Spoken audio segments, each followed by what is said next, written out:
Un saludo a todos los estudiantes de quinto año. Continuaremos con nuestra nivelación hablando un poco sobre trigonometría. Bien, comencemos por el concepto de radián.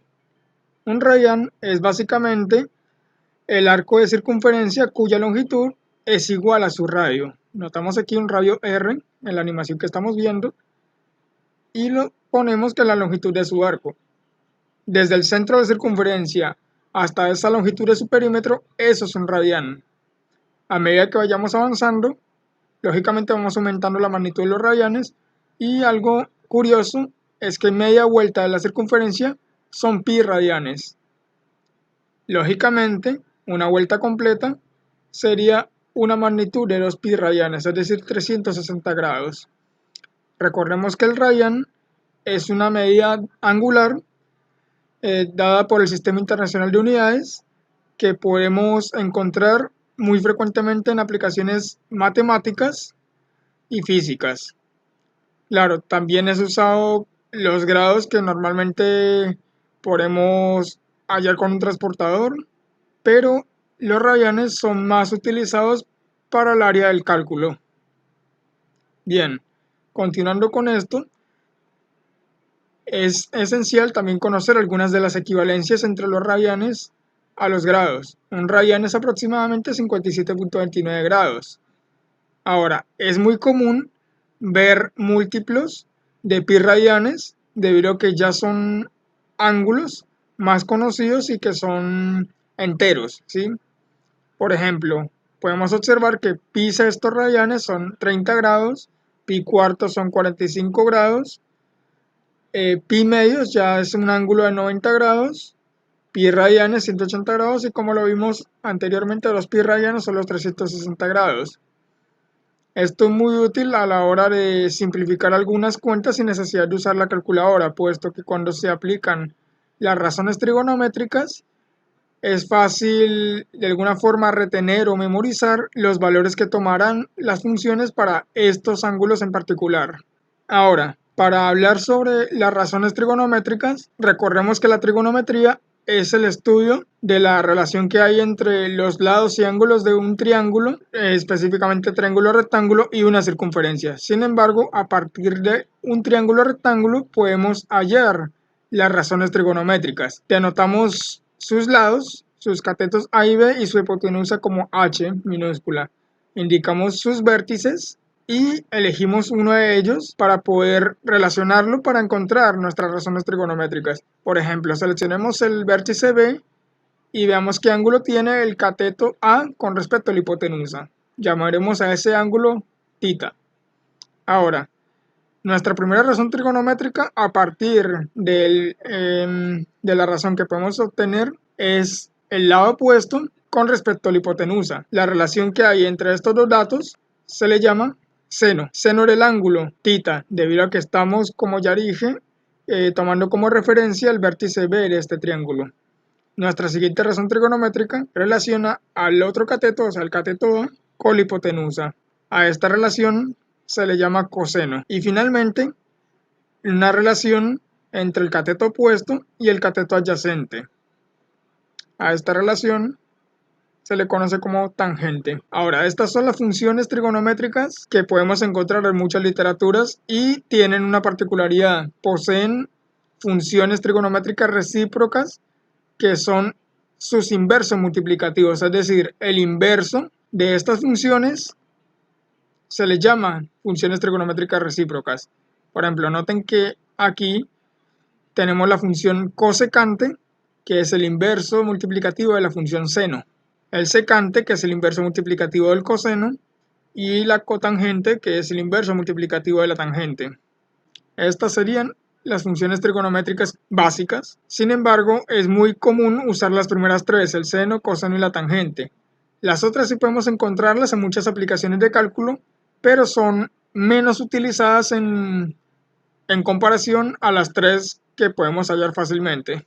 Ahora, para hablar un poco más sobre las tres funciones trigonométricas básicas que hemos hallado, vamos a graficarlas. Entonces empezamos con la función seno. La hemos planteado aquí como una función temporal en el dominio continuo. Entonces, ¿qué podemos ver de esta función? Es una función periódica, es decir, se repite en un cierto periodo y no tiene alguna discontinuidad. Por tanto, su dominio abarca todos los números reales, que es lo mismo que escribir que va desde menos infinito a infinito. Su rango, notamos que es una función que está restringida, es decir, notemos que su valor máximo es 1, mientras que su valor mínimo es menos 1. Por tanto, el rango está restringido a este intervalo, desde menos 1 estrictamente a 1 estrictamente. Ahora continuemos con nuestra siguiente función, la función coseno. Notemos que es similar a la función seno, pero experimenta un cierto adelanto con respecto al seno, pero su dominio parece ser el mismo, se repite de manera cíclica en todos los valores de tiempo que vayamos a encontrar. Por tanto, su dominio también es todos los números reales. Su rango también se encuentra restringido entre menos 1 a 1 estrictamente, por tanto también tiene el mismo rango. Ahora, la siguiente función entonces sería la tangente. Su dominio tiene una particularidad. La tangente también podemos expresarla como la división entre el seno y el coseno. Por tanto, la función será continua en todo el dominio, excepto para los valores donde el coseno se anula, o sea, donde el coseno se hace cero. Notemos entonces que estos valores vendrían dados por estas rectas punteadas que llamaremos asíntotas. ¿Sí? Entonces, para estos valores particulares, la función no está definida. Tiende a las asíntotas, pero no a un valor definido. Por tanto, su dominio tiene esta restricción. Son todos los números reales, excepto estos múltiplos de pi medios. Recordemos que pi medios son radianes que equivaldrían a 90 grados si lo hiciéramos en esa unidad. Notamos entonces que es pi medios factor de 2n más 1, ¿sí? Para valores enteros de n, es decir, 0, 1, 2, 3, menos 1, menos 2, y así sucesivamente. De esa manera hallaremos todos los valores para los cuales la función no está definida. Por ejemplo, si n es igual a 0, tenemos que para pi medios la función tiene esta tendencia asintótica. Para n igual a 1 tenemos 3 pi medios y para n igual a 2 tendremos 5 pi medios, y esto va a seguir repitiéndose infinitamente. El rango de esta función podemos observar que si se está yendo a valores infinitos tanto por encima del origen como por debajo, tendiendo las asíntotas, entonces su rango abarca a todos los números reales, es decir, va desde menos infinito a infinito. Continuando ahora, es necesario también conocer a las funciones trigonométricas inversas. No hay que confundirlas con las funciones recíprocas, puesto que ya explicamos que las funciones recíprocas son el inverso multiplicativo de las razones trigonométricas comunes que hemos encontrado con el triángulo. Sin embargo, estas son una forma de invertir las razones trigonométricas básicas. Por ejemplo, tenemos una función y igual a seno de tita. Entonces, su función inversa corresponde a la denominada arcoseno de y. En este caso, si queremos saber el valor de tita. Esto también son denominadas funciones arcos. Muy a menudo podemos también encontrar esta notación, seno a la menos 1 del argumento. A veces esto se presta para ciertas confusiones, debido a que, como ya mencioné, puede ser confundida con el inverso multiplicativo. Estas funciones tienen unas particularidades. Vamos a usar un momento la gráfica, por ejemplo, del arcoseno. Notemos que está restringido. ¿Por qué? La función seno, como ya habíamos visto, es cíclica, ¿sí? Y es oscilatoria. Por tanto, no es una función biyectiva. ¿Qué significa eso? Una función biyectiva es que para cada valor que tome el argumento, por ejemplo, y igual a seno de tita, cada valor que tome tita corresponde a un valor único, y. Pero esto no se cumple con la función seno, puesto que para diferentes valores de tita obtenemos mismos valores de y. Por tanto, al no ser biyectiva, no es invertible en todo el dominio. Así que para que esta función arcoseno sea válida, se restringe su dominio. Entonces, podemos observar que, por ejemplo, su rango está restringido desde menos pi medios a pi medios. Y su dominio está restringido desde menos 1 a 1 estrictamente. Recordemos bien cuál es la equivalencia entre los radianes a los grados. Estaría restringido entre más menos 90 grados. Por tanto, bueno, señalamos su dominio, que ya vimos que es de menos 1 a 1 estrictamente, y su rango estricto desde menos pi medios a pi medios. Continuamos entonces con la siguiente función. De la razón trigonométrica coseno, también podemos hallar su inversa. Su función arco corresponde al arco coseno, que también puede verse en muchas literaturas como coseno a la menos 1 del argumento que tenga. La gráfica es algo similar. También es restringida, pero en este caso está restringido su rango desde 0 hasta pi radianes. Su dominio también corresponde a menos 1 hasta 1 de manera estricta. Entonces, tenemos cierta similitud. Finalmente nos quedaría hallar sobre el inverso de la tangente, que entonces sería la función arcotangente. También podemos verla como tangente a la menos 1 del argumento. Su gráfica no está restringida. Su gráfica es continua y no posee no posee saltos, así que entonces su dominio y su rango abarcan a todos los números reales. Por tanto, su dominio, al igual que su rango, van desde menos infinito a infinito. Estas son las funciones trigonométricas inversas. Continuando, vamos a algo importante que se utiliza con la manipulación de las razones trigonométricas que ya hemos estudiado, que son las identidades trigonométricas. ¿Qué son estos? Estas son expresiones matemáticas que siempre se van a cumplir, es decir, sin importar los valores que se tengan de los argumentos, ya sea tita, llamémosle t, x, estas identidades se van a cumplir, se van a conservar y van a ser ciertas. Empecemos a deducir unas cuantas de ellas. Por ejemplo, volvemos a utilizar nuestro triángulo rectángulo inicial, identificando sus lados, sus vértices y su ángulo θ. Utilicemos nuevamente como referencia el vértice B. Entonces, apliquemos el teorema de Pitágoras, ¿sí? La hipotenusa al cuadrado es igual al cateto adyacente al cuadrado más el cateto opuesto al cuadrado. Esto ya lo sabemos. Pero podemos nosotros manipular esta expresión para hallar una identidad trigonométrica. Supongamos que dividimos toda la expresión entre la hipotenusa al cuadrado. Entonces el siguiente paso sería aplicar una simplificación. Esto es lo mismo que escribir 1 igual a entre h al cuadrado más b entre h al cuadrado. Pero recordemos que a entre h es la razón trigonométrica del coseno, mientras que b entre h es la razón trigonométrica seno. Por tanto, podemos reescribir la expresión de esta manera. 1 igual a coseno cuadrado de θ más seno cuadrado de θ. Esta es nuestra primera identidad trigonométrica. Cualquier valor que tome θ va a satisfacer esa igualdad. Continuamos con otra identidad que podemos deducir a partir de la primera que hemos encontrado. Supongamos que ahora decidimos dividir toda la expresión por coseno cuadrado de θ. Realizamos de nuevo una simplificación. Podemos reescribir esta ecuación de esta manera. Recordemos que el inverso multiplicativo del coseno es la secante, mientras que seno de θ entre coseno de θ es tangente de θ. Por tanto, podemos reescribir esta expresión de esta manera. Aquí hemos hallado entonces nuestra segunda identidad trigonométrica.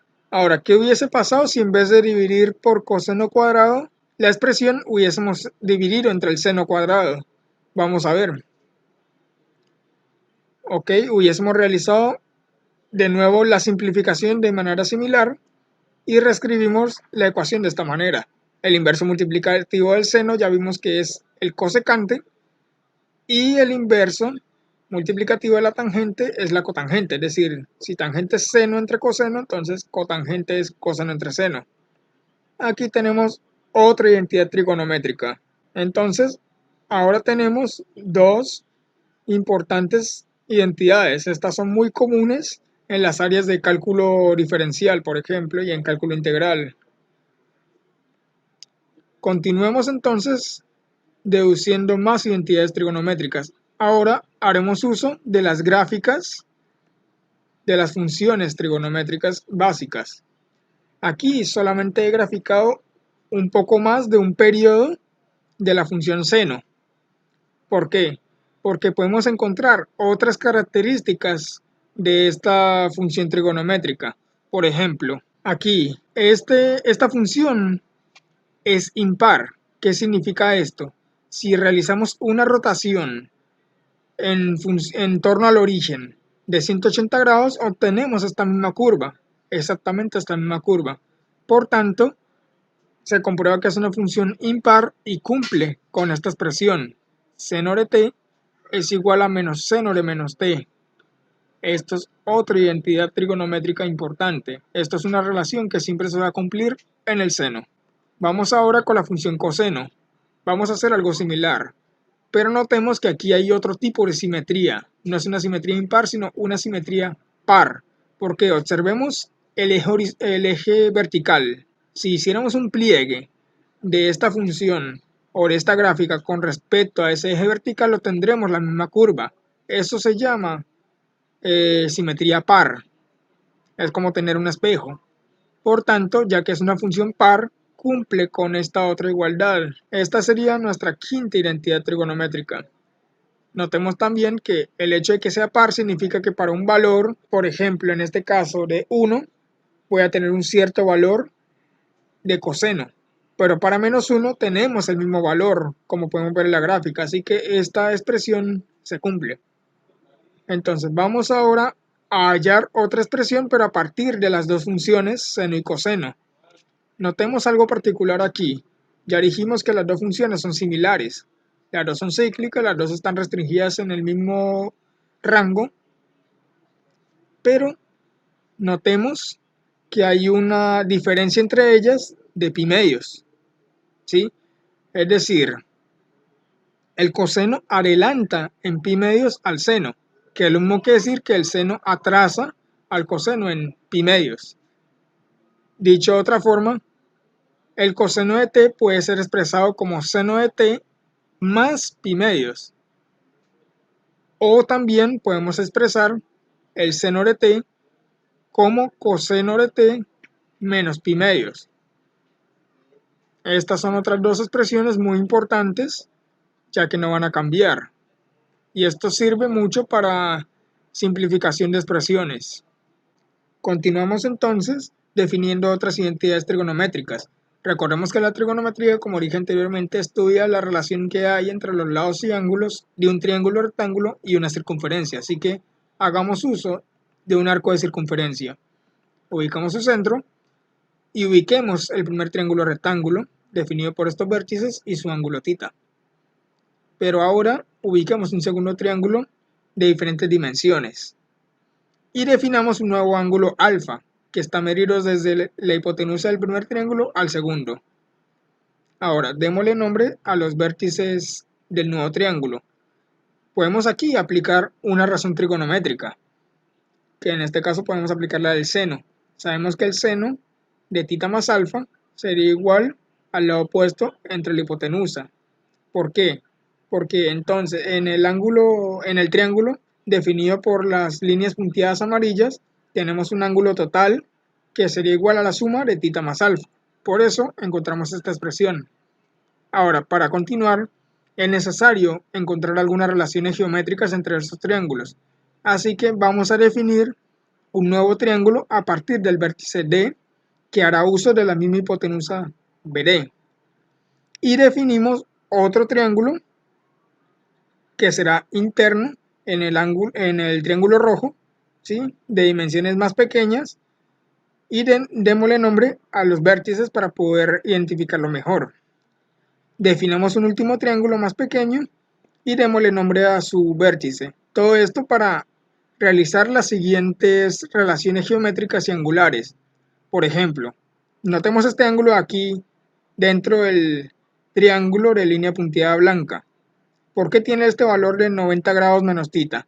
Bien, recordemos que en un triángulo cualquiera, la suma de todos sus ángulos internos es 180 grados.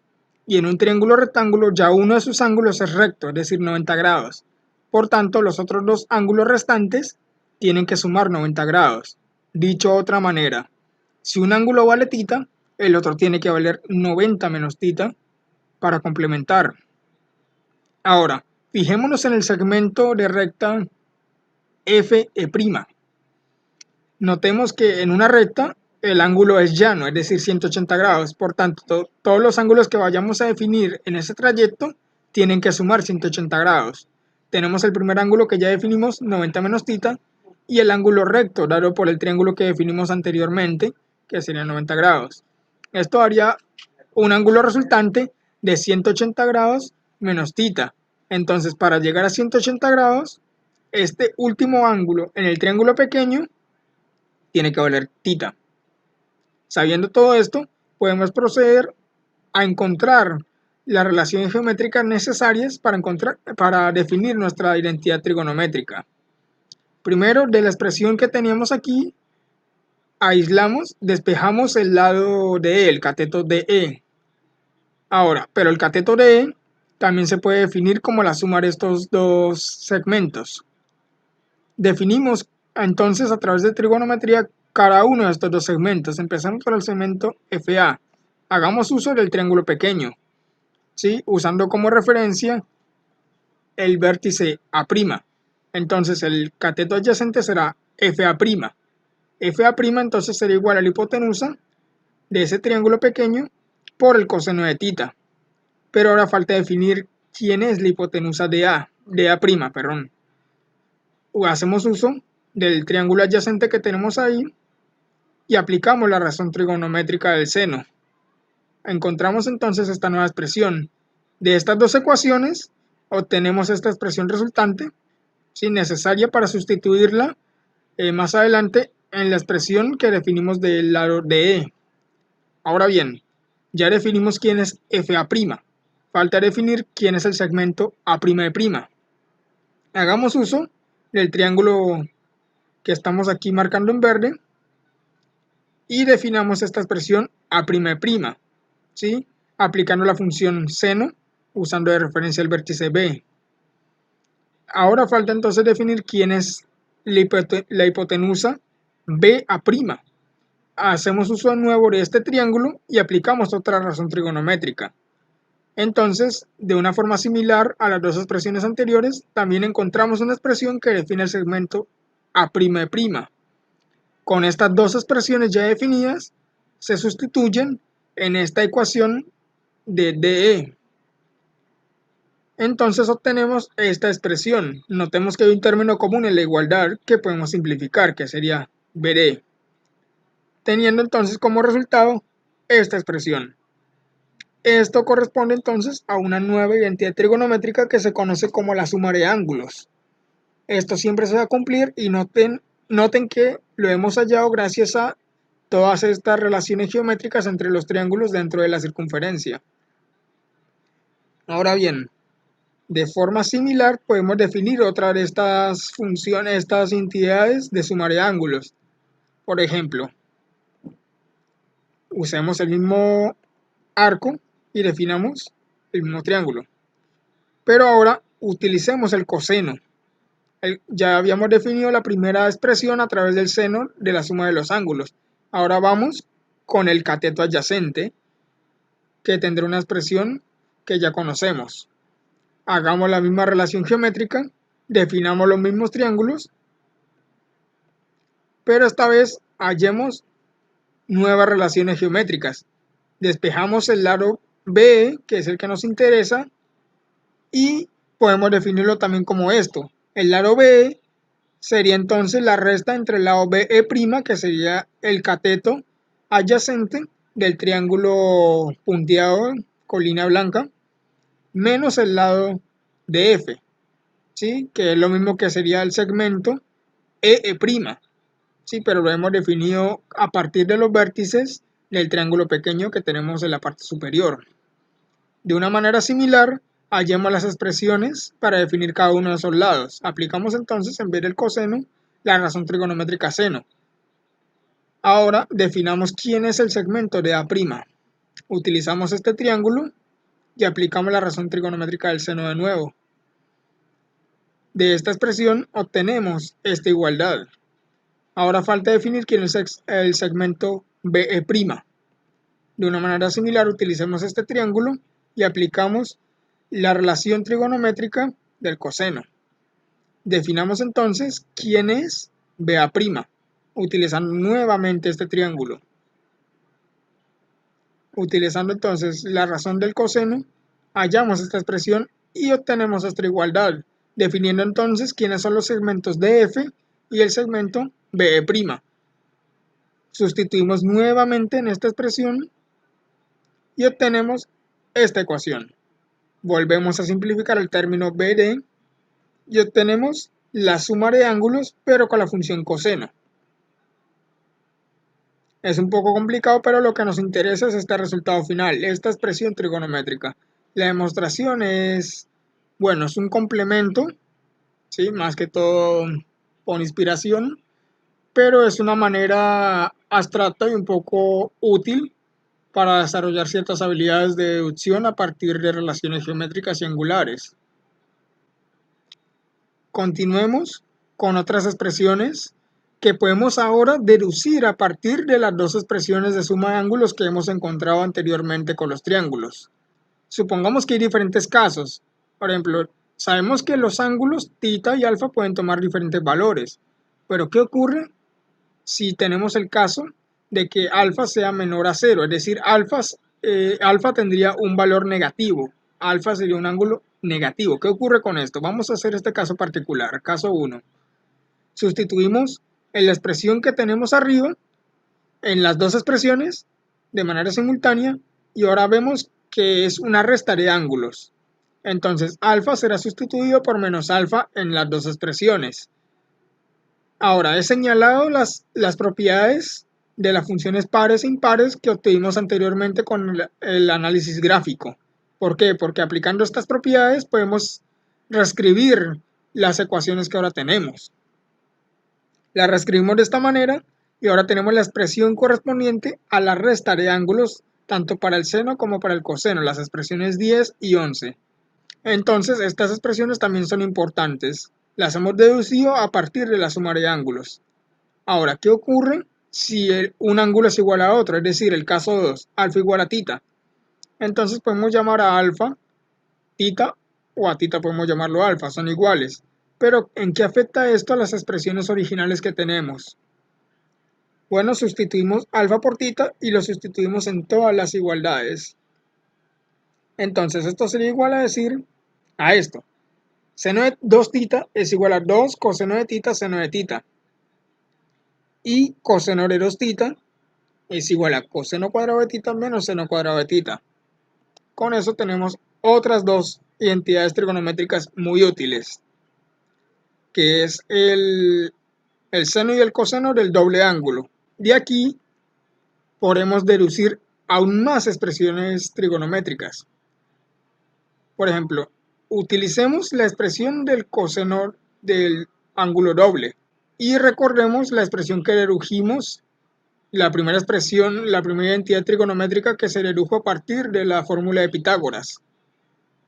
Hagamos una sustitución. Supongamos que de esta expresión despejamos en un caso el coseno cuadrado de θ y en el otro caso el seno cuadrado de θ. ¿Por qué? Porque a partir de este despeje se podrán obtener de cada una identidad trigonométrica nueva. Bueno, sustituimos el primer despeje en la expresión del coseno del ángulo doble. Tendríamos esto. Y sustituimos el segundo despeje nuevamente en esta expresión original. Obtenemos estas dos expresiones.